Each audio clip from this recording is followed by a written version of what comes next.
আসসালামু আলাইকুম ভিউয়ার্স, আশা করি সবাই ভালো আছেন। সানফ্লাওয়ার শর্ট হ্যান্ড চ্যানেলের পক্ষ থেকে আপনাদের স্বাগতম। আমি মোহাম্মদ হিমেল। আমি আজকে হাজির হলাম আরও একটি নতুন নিয়োগ বিজ্ঞপ্তি নিয়ে। এটি হচ্ছে গণপ্রজাতন্ত্রী বাংলাদেশ সরকারের অভ্যন্তরীণ সম্পদ বিভাগ, অর্থ মন্ত্রণালয়ের একটি সার্কুলার। অভ্যন্তরীণ সম্পদ বিভাগ, অর্থ মন্ত্রণালয়ের রাজস্ব খাতভুক্ত নিম্নবর্ণিত 5 ক্যাটাগরিতে মোট 17টি শূন্য পদে জনবল নিয়োগ দেওয়া হবে।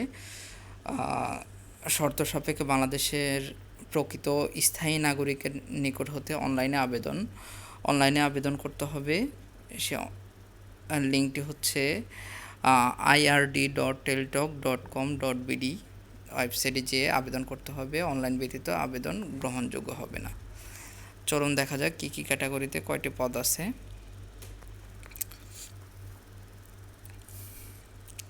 এক নম্বরে আছে 60 মুদ্রাক্ষরী কাম কম্পিউটার অপারেটর। এর গ্রেড নাম্বার হচ্ছে 13 এবং টাকা বেতন স্কেল হচ্ছে 11,000 থেকে 26,590। পদের সংখ্যা 2টি। শিক্ষাগত যোগ্যতা ও অভিজ্ঞতার ক্ষেত্রে চাইছে কোনো স্বীকৃত বিশ্ববিদ্যালয় হতে স্নাতক বা সমমান ডিগ্রি, 60 লিপির নিম্ন বর্ণিত গতি প্রতি মিনিটে বাংলায় 45 এবং ইংরেজিতে 70টি শব্দ।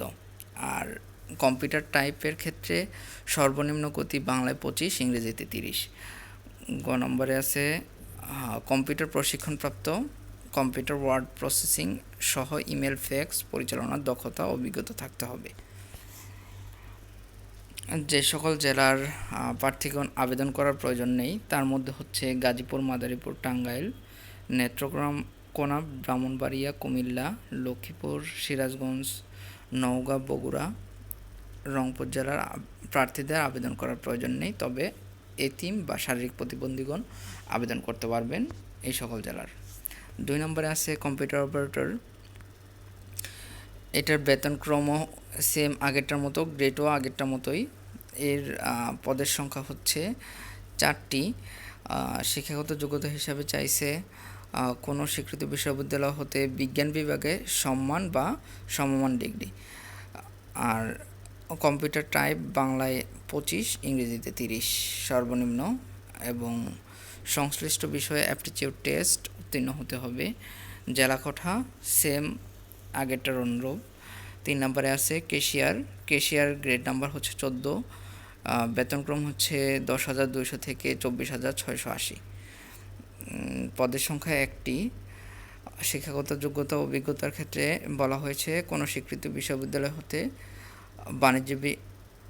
বাণিজ্য বিভাগে স্নাতক ডিগ্রি, কম্পিউটার চালানোর দক্ষতা, কম্পিউটার ওয়ার্ড প্রসেসিং, কম্পিউটার চালানোর দক্ষতা ও অভিজ্ঞতা থাকতে হবে। জেলা কোঠা সেম আগেরটার মতোই। 4 নম্বরে আছে কেশিয়ার হচ্ছে 17 নম্বর গ্রেড, 17 নম্বর গ্রেড, বেতনক্রম হচ্ছে 9,000 থেকে 21,800। পদের সংখ্যা 1টি। কোনো স্বীকৃত বিশ্ববিদ্যালয় হতে বাণিজ্য বিভাগে উচ্চ মাধ্যমিক সার্টিফিকেট বা সমমান ডিগ্রিতে উত্তীর্ণ। জেলা কোঠা আগেরটার অনুরূপ। এটার আরেকটু বলা হয়েছে 6 নম্বরে কম্পিউটার চালানোর দক্ষতা থাকতে হবে, ওয়ার্ড প্রসেসিং সহ কম্পিউটার চালানোর দক্ষতা থাকতে হবে। 5 নম্বরে আছে অফিস সহায়ক। এর গ্রেড নাম্বার হচ্ছে 20, বেতনক্রম হচ্ছে 8,250 থেকে 20,010। পদের সংখ্যা 9টি। কোনো স্বীকৃতি বোর্ড হতে মাধ্যমিক স্কুল সার্টিফিকেট, এসএসসি বা সমমান পরীক্ষায় উত্তীর্ণ। গাজীপুর, নারায়ণগঞ্জ, গোপালগঞ্জ, রাজবাড়ী, টাঙ্গাইল, ময়মনসিংহ, বগুড়া, গাইবান্ধা, কুড়িগ্রাম ও নীলফামারী জেলার প্রার্থীগণ আবেদন করার প্রয়োজন নেই। এসব জেলা ব্যতীত অন্যান্য জেলার প্রার্থীগণ আবেদন করতে পারবেন।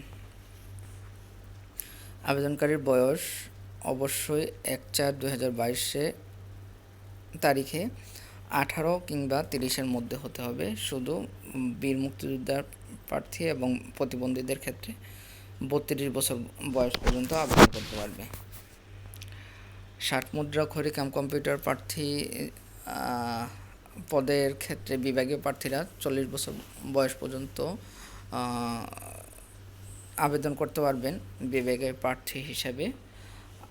খ নম্বরে আছে 3 নম্বরে আছে সরকারি আধা সরকারি স্বায়ত্তশাসিত প্রতিষ্ঠান প্রার্থীগণ যথাযথ কর্তৃপক্ষের মাধ্যমে আবেদন করতে হবে এবং মৌখিক পরীক্ষার সময় অবশ্যই ওই সংশ্লিষ্ট কর্তৃপক্ষ কর্তৃক আপনাকে ছাড়পত্র বা অনুমতিপত্র প্রদর্শন করতে হবে।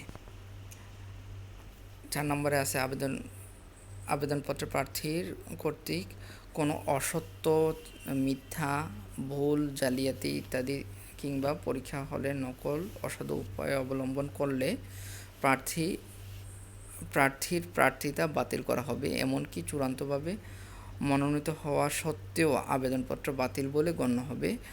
ওই প্রার্থীর বিরুদ্ধে আইনানুগ ব্যবস্থা নেওয়া হবে। চাকরির পরেও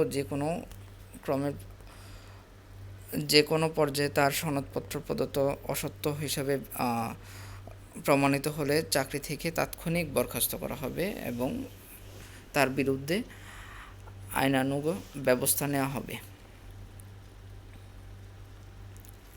5 নম্বরে আছে লিখিত পরীক্ষা এবং প্রয়োজনের ক্ষেত্রে কম্পিউটার বিষয়ক ব্যবহারিক উত্তীর্ণ হওয়ার পরে মৌখিক পরীক্ষায় অংশগ্রহণ করতে পারবেন।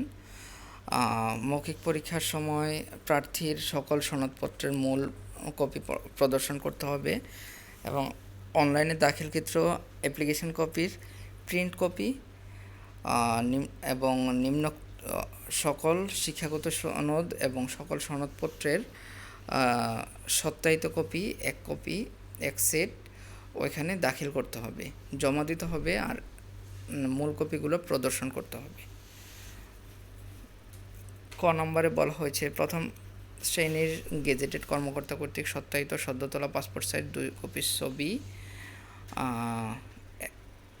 প্রথম শ্রেণীর গেজেটেড কর্তৃক শিক্ষাগত যোগ্যতার সত্যায়িত কপি, পরিচয়পত্রের সত্যায়িত কপি, অভিজ্ঞতার ক্ষেত্রে অভিজ্ঞতা কপি, কম্পিউটার প্রশিক্ষণের সনদের সত্যায়িত কপি, ইউনিয়ন পরিষদের যেটা নাগরিকত্ব সনদ এটার সত্যায়িত কপি, মুক্তিযোদ্ধাদের ক্ষেত্রে মুক্তিযোদ্ধা সার্টিফিকেটের সত্যায়িত কপি, আর যারা প্রতিবন্ধী আছেন বা আনসার বিডিপি তাদের ক্ষেত্রেও তাদের সংশ্লিষ্ট প্রশিক্ষণের বা সনদের মূল কপি প্রদর্শন করতে হবে এবং ফটোকপি সত্যায়িত করে জমা দিতে হবে। 6 নম্বরে আছে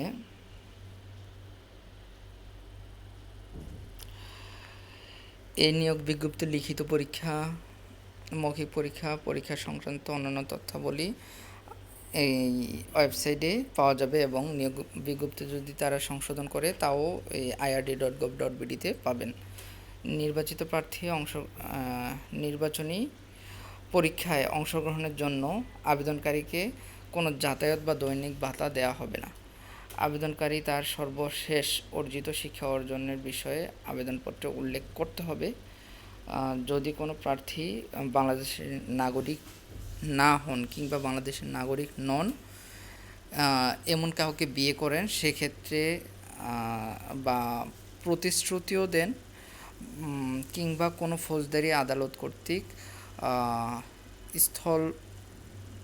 স্থলনজনিত অভিযোগে দণ্ডিত হন কিংবা সরকারি বা স্বায়ত্তশাসিত প্রতিষ্ঠান বা স্থানীয় কর্তৃক কোনো চাকরি হতে বরখাস্ত হয়ে থাকেন তাদের আবেদনপত্র যোগ্য হিসাবে বিবেচনা করা হবে না।